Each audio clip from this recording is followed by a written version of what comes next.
नमस्कार दोस्तों, एग्जाम साधक के YouTube प्लेटफॉर्म में आपका स्वागत है। पिछले दिनों पिछली वाली क्लास में हमने क्या किया था, राष्ट्रीय मानवाधिकार आयोग के बारे में हमने आपको ढेर सारी जानकारी दी थी, ठीक है। और साथ में मैं हमेशा क्लास शुरू होने से पहले आपको एक चीज जरूर बताता हूं कि पहली क्लास में हमने जो आपको 10 आयाम बताए हैं, ठीक है, उन्हीं 10 आयामों को आधार बनाकर हम सारे आयोग कवर अप कर रहे हैं। मैंने आपको पुराने क्वेश्चन पेपर भी दिखाए हैं। मैंने ये बताया है कि आपको यदि सफल होना है, सक्सेस होना है, तो उसके दो तरीके होते हैं। एक तो आप सिलेबस को अच्छे तरीके से कवर अप करिए और दूसरा होता है प्रीवियस ईयर क्वेश्चन पेपर। मैं कोशिश करता हूं कि हर आयोग में जिनसे क्वेश्चन आए हैं उनके पहले आपको क्वेश्चन देकर समझा दूं कि किस तरीके से क्वेश्चन पूछे जाते हैं, ताकि आप उतना ही पढ़ें जितनी आपकी जरूरत है। क्योंकि अब आयोग पढ़ने जाएंगे तो बहुत सारी ऐसी चीजें हैं जो आपको पढ़ने की बिल्कुल जरूरी नहीं है, और एमपीपीएससी जैसे एग्जाम में यह महत्वपूर्ण हो जाता है कि पढ़ने से ज्यादा कि हमें क्या नहीं पढ़ना है, ठीक है। चलिए, इसी बात को ध्यान में रखते हुए आज हम सबसे पहले देखते हैं कि क्या क्या कवर अप करने वाले हैं।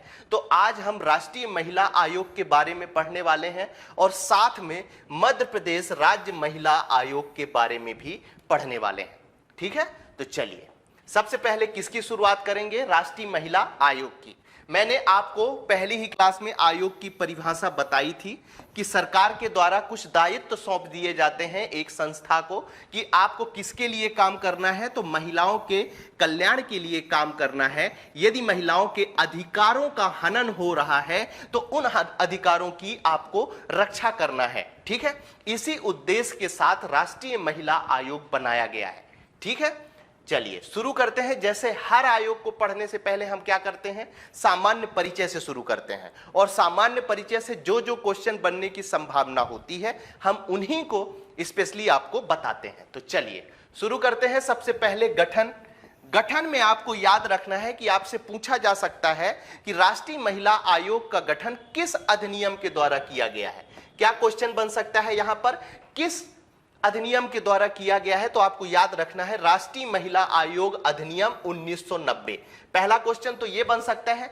दूसरा क्वेश्चन यहां पर बनने की संभावना है कि राष्ट्रीय महिला आयोग अधिनियम का वर्ष क्या है, तो आपको याद रखना है 1990। राष्ट्रीय महिला आयोग अधिनियम 1990 ये याद रखना है, और साथ में यह भी पूछा जा सकता है कि राष्ट्रीय महिला आयोग का गठन किस धारा के अंतर्गत किया गया है, तो आपको याद रखना है राष्ट्रीय महिला आयोग अधिनियम 1990 की धारा 3 के अंतर्गत आयोग का गठन किया गया है, ठीक है। 4 स्टार बनाइए आप और नोट डाउन करिए कि धारा 3 के अंतर्गत राष्ट्रीय महिला आयोग का गठन किया गया है, ठीक है। चलिए इसी क्रम को आगे बढ़ाते हैं। तो आपसे पूछा जा सकता है कि राष्ट्रीय महिला आयोग का प्रकृति क्या है, तो मैंने आपको शुरू में ही एक चार्ट अवेलेबल कराया था और वहां पर आपको बताया था कि यह संविधिक निकाय है।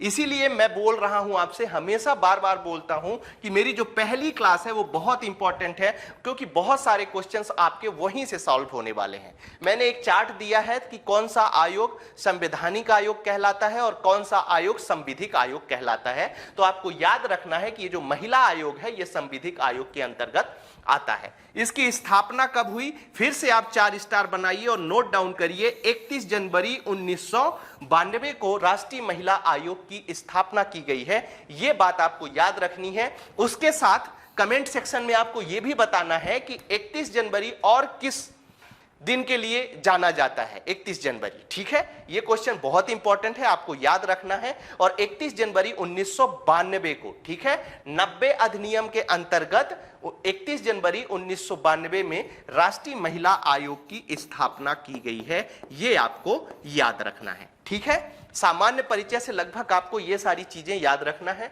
आगे बढ़ते हैं। यहां पर क्वेश्चन आपसे पूछा जा सकता है कि राष्ट्रीय महिला आयोग की नोडल एजेंसी कौन सी है, तो महिला एवं बाल विकास मंत्रालय। एक बार फिर से अपने आप को मैं रिपीट कर रहा हूं, इंपॉर्टेंट क्वेश्चन है, आपसे पूछा जा सकता है कि नोडल एजेंसी कौन सी है, तो महिला एवं बाल विकास मंत्रालय। उसके बाद यदि कभी पूछ लिया जाए मुख्यालय कहां पर है, तो नई दिल्ली में है। मैं एक बार फिर से बता दूं कि इस समय एमपीपीएससी का जो ट्रेंड है वो स्टेटमेंट वाले क्वेश्चन ज्यादा पूछे जा सकते हैं। हो सकता है वो इस तरह का स्टेटमेंट दे दें कि राष्ट्रीय महिला आयोग का मुख्यालय मुंबई में स्थित है।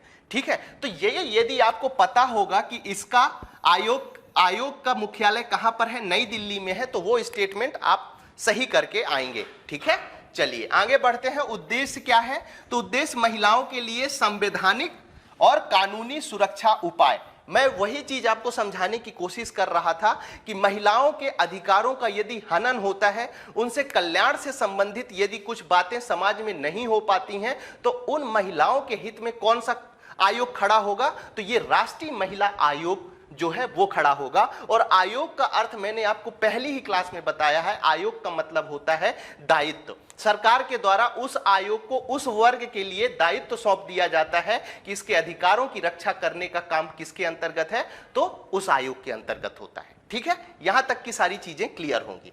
आगे बढ़ते हैं, तो राष्ट्रीय महिला आयोग का एक आदर्श वाक्य है, महिलाओं के अधिकारों का सतत संरक्षण।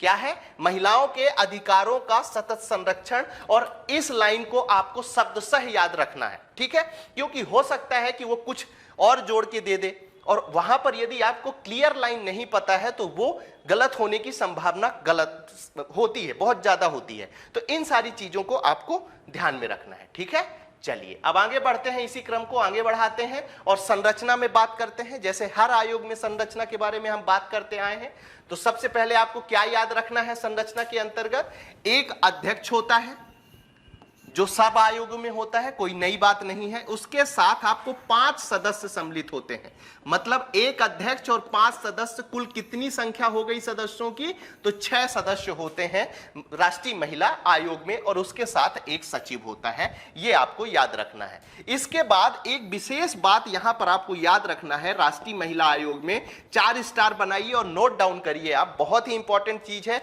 और मैंने हमेशा बोला है कि जहां भी कंफ्यूजन वाले पॉइंट होंगे मैं उसको हाईलाइट करूंगा, स्टार बनाऊंगा, तो इसमें 4 स्टार बनाइए और नोट डाउन करिए कि इन 6 सदस्यों में से, ठीक है, मतलब इन 5 सदस्यों में से एक सदस्य एसटी का होगा और एक सदस्य एससी का होगा।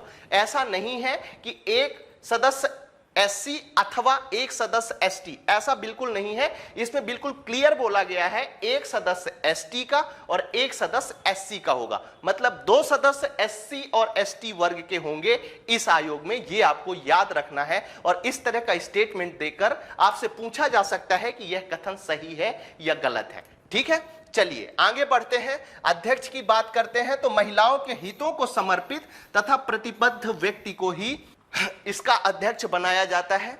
आप देखते होंगे कई लोगों को यह भ्रांति होती है, गलतफहमी होती है कि राष्ट्रीय महिला आयोग का अध्यक्ष केवल महिला बनती है। ऐसा बिल्कुल नहीं है। यहां पर देखिए, अध्यक्ष बनने की जो योग्यता बताई गई है वो ये बताई गई है कि महिलाओं के हितों को समर्पित एवं प्रतिबद्ध व्यक्ति, कोई भी हो, महिला हो या पुरुष, वो अध्यक्ष बन सकता है। ठीक है, उसके बाद सदस्यों की बात करते हैं कि कौन सदस्य बन सकता है, तो विधि से संबंधित, मतलब यदि कोई वकील है तो वो भी महिला आयोग के सदस्य बन सकते हैं। प्रबंधन, कोई अच्छा प्रबंधन पद पे है वो भी बन सकते हैं। आर्थिक विकास से संबंधित जो काम किए जाते हैं वो बन सकते हैं। स्वास्थ्य, शिक्षा, प्रशासन में अनुभव रखने वाले एवं महिलाओं के लिए कार्यरत स्वयंसेवी संगठन इसके अंतर्गत शामिल होते हैं जो सदस्य बन सकते हैं। ठीक है, चलिए अब बात कर लेते हैं हम नियुक्ति और सेवा शर्तों की। तो नियुक्ति की बात करते हैं तो किसके द्वारा की जाती है नियुक्ति, सबसे इंपॉर्टेंट बात यही है। 3 स्टार बनाइए और नोट डाउन करिए कि राष्ट्रीय महिला आयोग के सदस्य, ठीक है, सदस्य और अध्यक्ष की नियुक्ति किसके द्वारा की जाती है, तो हमेशा याद रखिएगा केंद्र सरकार के द्वारा। यदि आपको वहां पर लिखा मिल जाए कि राष्ट्रपति करता है तो बिल्कुल गलत है। मैं बार बार बोल रहा हूं कि जब भी इस तरह के क्वेश्चन आए तो आपको थोड़ा सा ठहराव रखना है। ठीक है, वहां पर ठहर जाना है और रुक कर सोचना है कि कहीं यहां राष्ट्रपति तो नहीं हो सकता, केंद्र सरकार है कि नहीं है। ठीक है, इसको आधार बनाएंगे तो आपका आंसर सही होगा। ठीक है, आगे बढ़ते हैं। सेवा शर्तें किसके द्वारा डिसाइड होती हैं, तो केंद्र सरकार के द्वारा सेवा शर्तें निर्धारित की जाती हैं। यह भी आपको याद रखना है। यह भी सेम स्थिति हो सकती है, यहां आपको ठहरना है और सोचना है कि यहां पर राष्ट्रपति तो नहीं है। ठीक है, तो यदि राष्ट्रपति नहीं है तो इसका मतलब केंद्र सरकार है। लेकिन इस तरह के क्वेश्चन बिल्कुल भी आपको गलत करके नहीं आना है, ये बात याद रखनी है। ठीक है, चलिए आगे बढ़ते हैं, कार्यकाल की बात करते हैं। कल जब हम राष्ट्रीय मानवाधिकार की बात कर रहे थे तो 3 वर्ष और 70 वर्ष हमने बताया था, लेकिन आज राष्ट्रीय महिला आयोग में 3 वर्ष और 65 वर्ष की आयु वाले सदस्य और अध्यक्ष होते हैं। ये आपको अच्छी तरह से याद रखना है, क्योंकि यही कंफ्यूजन वाले पॉइंट्स होते हैं और आपको पीछे कर देते हैं। तो हम ऐसे क्वेश्चन क्यों गलत करें जो हमें पहले से पता है कि ये एग्जामिनेशन में पूछे जाएंगे और ये कंफ्यूजन वाले हैं। तो ऐसी क्लियरिटी आपको पहले से ही रखना है ताकि किसी प्रकार की प्रॉब्लम ना हो और आप एग्जामिनेशन आराम से अपने एग्जाम में आराम से पास हो। ठीक है, चलिए अब त्यागपत्र और निष्कासन की बात करते हैं। तो त्यागपत्र किसको देंगे? ये केंद्र सरकार को। फिर से यहां पर यदि राष्ट्रपति, मैं हमेशा आपको बार बार इसीलिए इतना जोर दे के कहता हूं कि जब भी केंद्र सरकार आए, नियुक्ति हो गई, त्यागपत्र हो गया, जब भी केंद्र सरकार आए तो वहां आपको ठहरना है कि और आयोग के बारे में सोचना है कि केंद्र सरकार ही है, कहीं ऐसा तो नहीं है कि राष्ट्रपति है। ठीक है, इसीलिए मैं बोलता हूं, और यही छोटी छोटी चीजें होती हैं जो आपको एग्जाम से बाहर कर देती हैं। इसलिए काइंडली रिक्वेस्ट है आपसे कि इन चीजों का ध्यान रखें। केंद्र सरकार निम्न आधारों पर हटा सकती है। कौन कौन से आधार हैं, एक बार उन पर नजर डालते हैं कि यदि आयोग को सूचित किए बिना 3 बैठकों में कोई सदस्य अनुपस्थित होता है, ठीक है, तो उसे हटाया जा सकता है। यदि मानसिक रूप से अस्वस्थ होता है तो उसको हटाया जा सकता है। पद का दुरुपयोग जो करता है उसको हटाया जा सकता है। इसके साथ ही अपने कर्तव्य का पालन न करने वाले को हटाया जा सकता है, और साथ ही दिवालिया घोषित होने पर भी किसी भी सदस्य और अध्यक्ष को पद से हटाया जा सकता है। और किसके द्वारा हटाया जा सकता है? तो केंद्र सरकार के द्वारा हटाया जा सकता है। 3 स्टार बनाइए। इस तरह के क्वेश्चंस बहुत ही कंफ्यूजन वाले रहते हैं, और वैसे भी राष्ट्रीय महिला आयोग बहुत ही इंपॉर्टेंट टॉपिक है। ठीक है, इसलिए आपको याद रखना है। चलिए आगे बढ़ते हैं, रिपोर्ट और प्रतिवेदन की बात करते हैं। तो रिपोर्ट किसको दी जाती है? तो केंद्र सरकार को रिपोर्ट सौंपी जाती है। इसमें केंद्र सरकार की भूमिका आपको बहुत ज्यादा नजर आ रही होगी राष्ट्रपति की जगह में। केंद्र सरकार इसे संसद के दोनों पटल पर रखवाता है। ठीक है, उसी तरह जैसे जब रिपोर्ट सौंपी जाती है राष्ट्रपति को भी सौंपी जाती है, तो वो भी संसद के दोनों सदनों का मतलब आपको समझ में आ रहा होगा।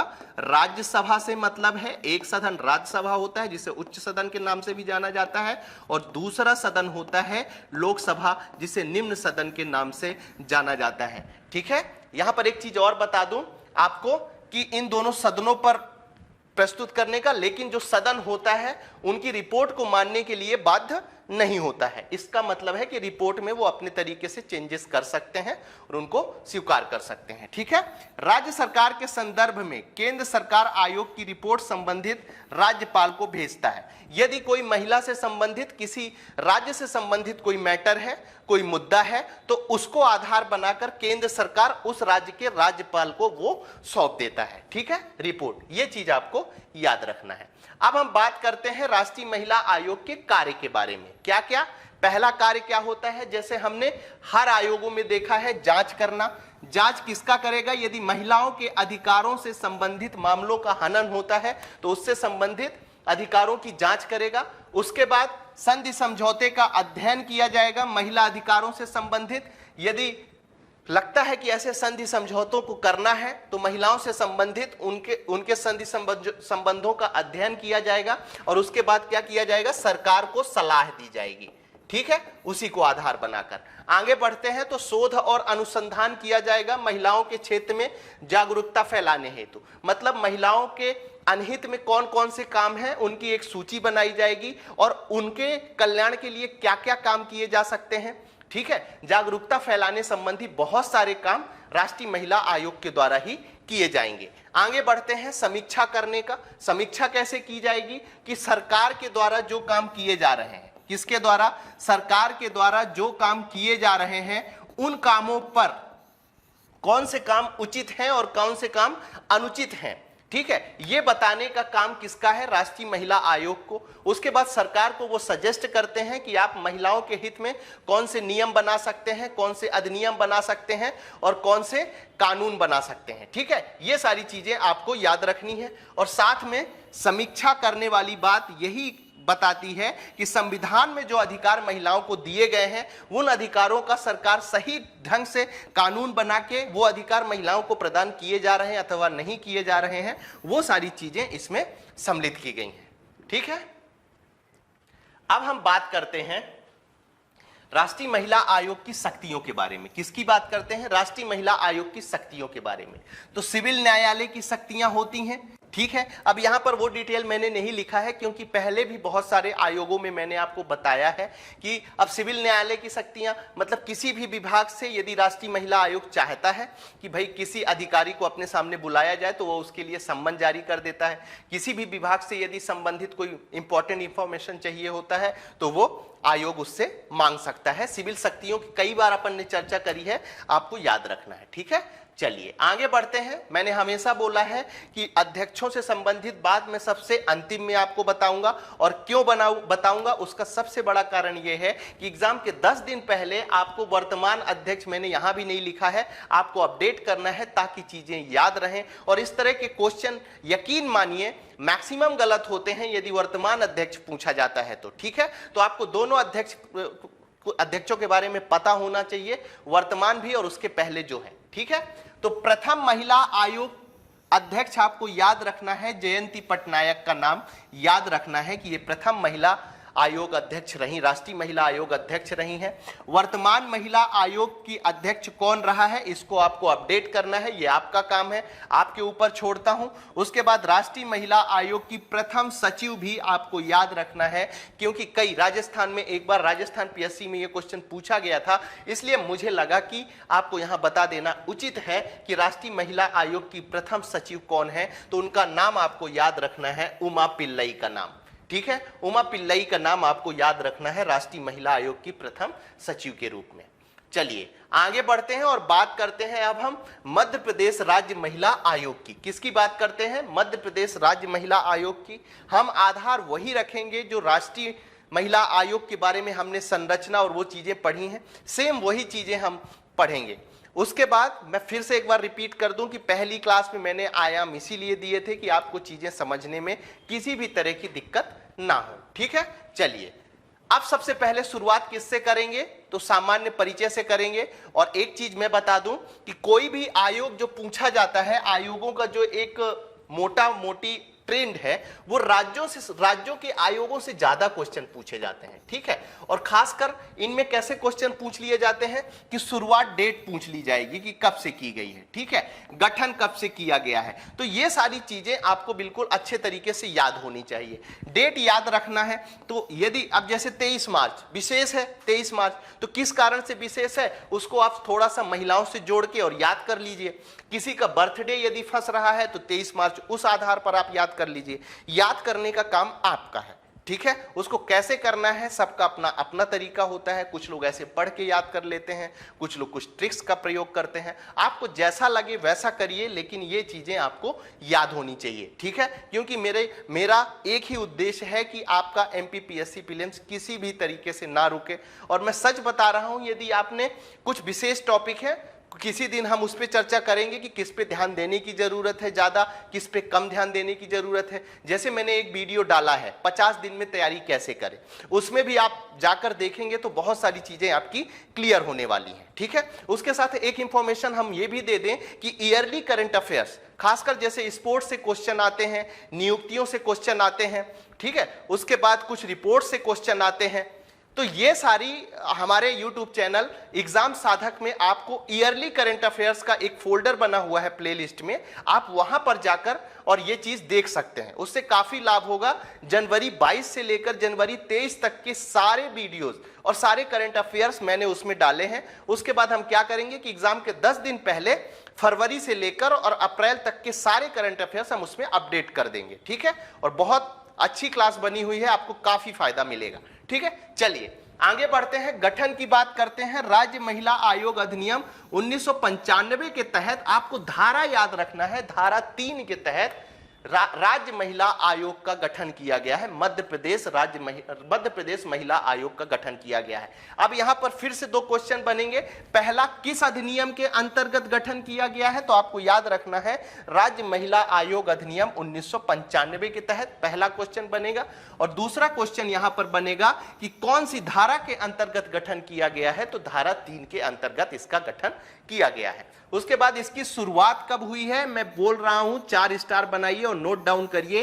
23 मार्च 1998 को मध्य प्रदेश महिला आयोग का गठन किया गया है। ये आपको याद रखना है। प्रकृति क्या है? सीधी सी बात है कि अधिनियम के द्वारा इसे बनाया गया है, तो इसकी प्रकृति क्या होगी? तो संविधिक होगी। ठीक है, संविधिक निकाय इसकी प्रकृति होगी। मुख्यालय कहां पर है? तो याद रखिएगा भोपाल में मुख्यालय है। हर आयोग का मुख्यालय भोपाल में नहीं है, कुछ ऐसे भी आयोग हैं जिनका मुख्यालय जबलपुर, ग्वालियर, इंदौर जैसे शहरों में भी है। इसलिए इनके बारे में परफेक्ट इंफॉर्मेशन आपको होनी चाहिए। ये छोटी छोटी गलतियां यदि आपसे हो रही हैं तो आप आउट ऑफ कंपटीशन हो, ये आपको याद रखना है। ठीक है, चलिए आगे बढ़ते हैं, संरचना की बात करते हैं। संरचना में क्या होता है? एक अध्यक्ष होता है, जिस प्रकार हमने राष्ट्रीय महिला आयोग में देखा था। उसके बाद 5 अशासकीय सदस्य होते हैं, ये आपको याद रखना है, और एक सदस्य सचिव होता है। ठीक है, तो ये संरचना आपको याद रखनी है। और साथ ही विशेष रूप से जिस प्रकार हमने राष्ट्रीय महिला आयोग में पढ़ा था, उसी प्रकार से इसमें पढ़ते हैं कि सदस्यों में से एक सदस्य एसटी और एक सदस्य एससी होना चाहिए। याद रखिएगा, इसमें कभी कभी एग्जामिनेशन में हो सकता है अथवा लिख के आपको दे दे। क्या दे दे? अथवा लिख के दे दे। हाईलाइट करिए और 4 स्टार बनाइए। ठीक है, अथवा लिख के क्या दे सकता है कि सदस्यों में से एक सदस्य एसटी अथवा एक सदस्य एससी वर्ग का होता है। ऐसा बिल्कुल नहीं है, एक सदस्य एसटी का और एक सदस्य एससी का होगा। मतलब ये जो 5 सदस्य हैं, इनमें से एक सदस्य एसटी का होगा और एक सदस्य एससी का होगा। मैं पूरी क्लियरिटी के साथ बोल रहा हूं, यहां पर एस और नहीं है बल्कि क्या है? अथवा है। याद रखना है, ठीक है, भूलना नहीं है। आयोग के अध्यक्ष एवं सभी अशासकीय सदस्य विशिष्ट क्षेत्रों जैसे सामाजिक कार्यकर्ता, शिक्षा, चिकित्सा विधि आदि से मनोनीत किए जाएंगे। ठीक है, शिक्षा के क्षेत्र से कोई अच्छा टीचर रहा है, शिक्षा के क्षेत्र में किसी ने महिलाओं के हित में बहुत अच्छा काम किया है, ठीक है, तो उसे इसका सदस्य बनाया जा सकता है। ये सारी चीजें याद रखनी है। आगे बढ़ते हैं, तो आयोग का शासकीय सदस्य कौन होता है? तो सचिव होता है, जो एक शासकीय अधिकारी होता है। इसमें कोई इतना सोचने की जरूरत नहीं है और इससे क्वेश्चन बनने की भी संभावना कम है।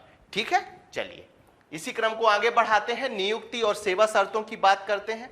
नियुक्ति किसके द्वारा की जाती है? तो याद रखना है आपको, राज्य सरकार के द्वारा नियुक्ति की जाती है।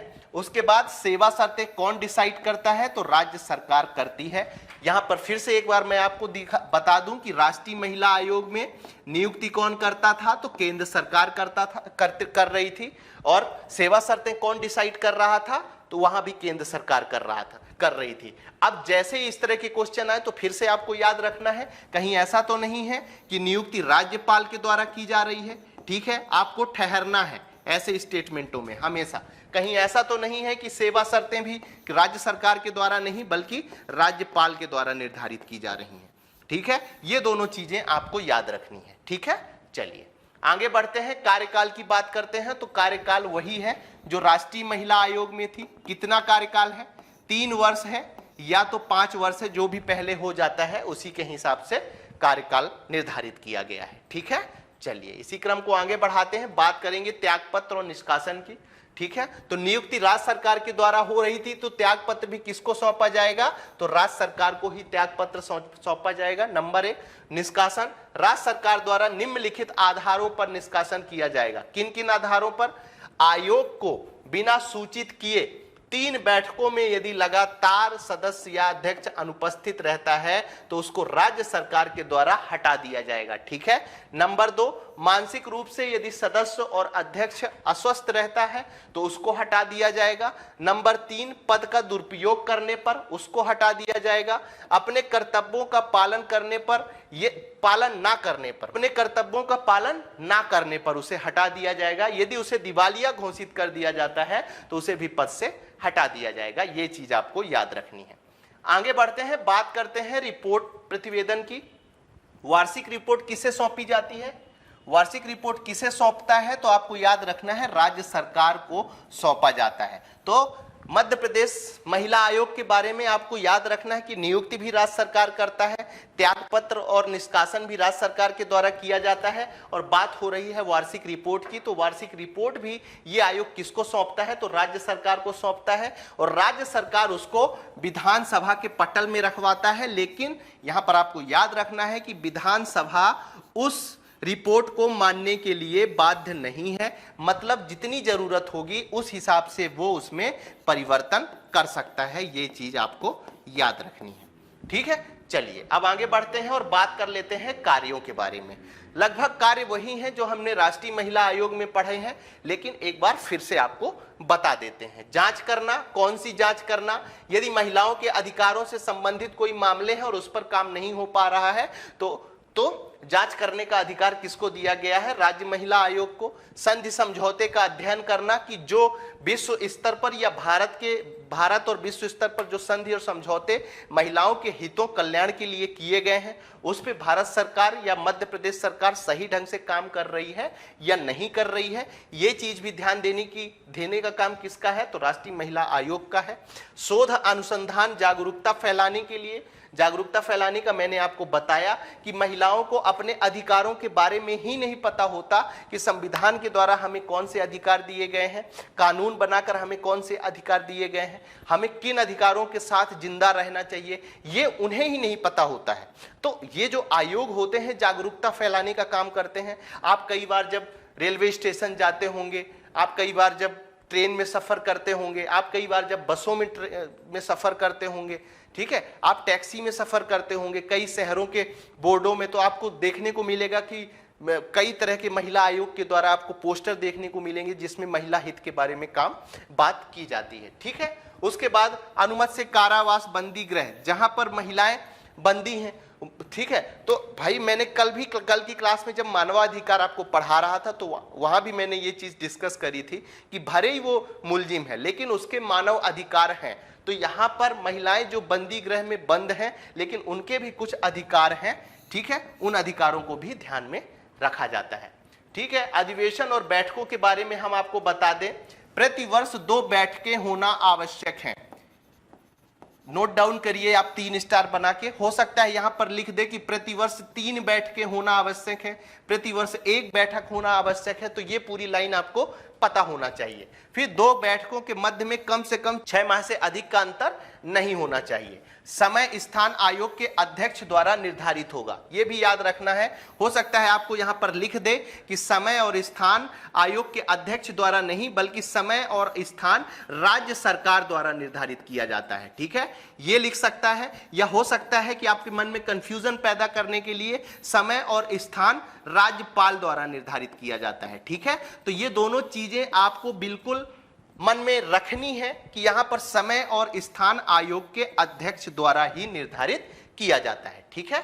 आगे बढ़ते हैं, बात करते हैं राज्य महिला आयोग के अध्यक्ष के बारे में। तो प्रथम अध्यक्ष आपको याद रखना है श्रीमती हेमवंते पोर्ते का नाम याद रखना है, और कहीं कहीं पर आपको देखने को मिलेगा कृष्णकांता तोमर, ठीक है। लेकिन आपको मन में कंफ्यूजन, फिर से एक बार रिपीट कर रहा हूं मैं अपने आप को कि राज्य महिला आयोग के प्रथम अध्यक्ष का नाम श्रीमती हेमंत पोर्ते है और कहीं कहीं पर कृष्णकांता तोमर भी लिखा मिलता है, लेकिन इसका सही उत्तर क्या है? श्रीमती हेमवंत पोर्ते का नाम याद रखना है, ठीक है। आज की अगली क्लास में हम क्या क्या पढ़ने वाले हैं उसके बारे में आपको बता दें। अगली क्लास में हम राष्ट्रीय बाल संरक्षण आयोग के बारे में पढ़ने वाले हैं, मध्य प्रदेश राज्य बाल संरक्षण आयोग के बारे में पढ़ने वाले हैं, और साथ ही बालक न्यायालय के बारे में हम आपको बहुत सारी जानकारी देने वाले हैं। यदि हमारी चीजें आपको पसंद आ रही हैं तो आइए इस वीडियो को आप लाइक कर सकते हैं। साथ ही जिन्होंने चैनल को सब्सक्राइब नहीं किया है वो सब्सक्राइब कर सकते हैं। यदि इस वीडियो की आप PDF प्राप्त करना चाहते हैं तो हमारे टेलीग्राम चैनल एग्जाम साधक में जाकर आप PDF डाउनलोड कर सकते हैं। आप सभी के उज्जवल भविष्य की शुभकामनाओं के साथ आज की क्लास हम यहीं समाप्त करते हैं। धन्यवाद।